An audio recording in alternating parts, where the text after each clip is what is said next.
আসসালামু আলাইকুম। আশা করি সবাই ভালো আছেন।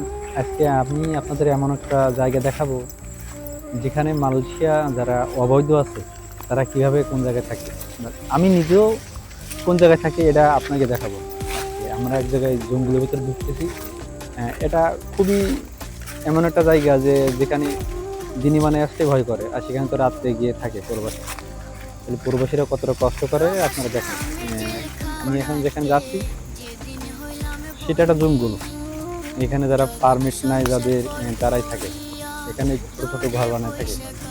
সাপ পোক এগুলো তো আছেই, কিন্তু প্রবাসীরা এগুলো কোনো তোয়াক্কা করে না বা কোনো কিছুই করে না, করে কিছু নেই। এই দেখেন ছোট ছোট ঘর, এই দেখেন এই ছোট ছোট ঘর আপনাদের দেখাচ্ছি যে এর ভিতরে থাকে। একটা একটা রুম ছোট ছোট করা, একটা রুম থাকে, করার কিছু নেই ভাই। মালয়েশিয়ার পরিস্থিতি খুবই খারাপ। ইমিগ্রেশন যখন তখন এসে দেখবে। আমরা এই বাগানে থাকি, এত কষ্ট করি, এত পরিশ্রম করি, তারপরেও ভাই দেশের মানুষ আমাদেরকে মানুষ মনে করে না।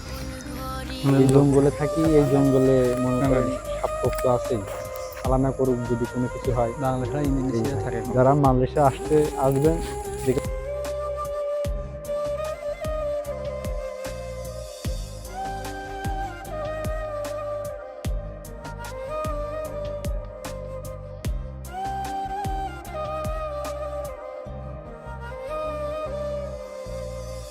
সারাদিন খাইটা মরি সবার ভালোর জন্য, মুখে হাসি ফুটলে সবার সেদিন হব ধন্য।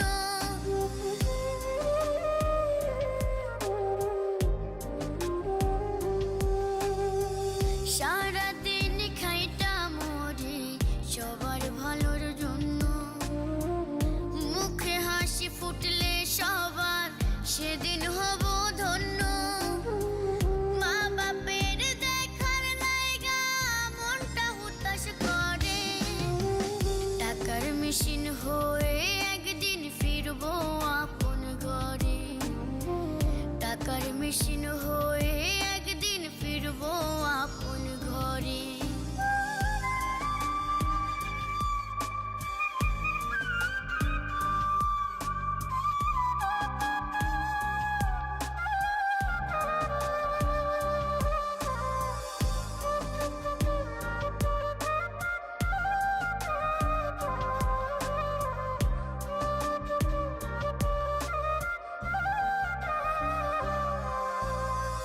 পূরণ করে আপন লোকের শত হাজার বায়না, কবে যাব নিজের দেশে সময় তো আর যায় না।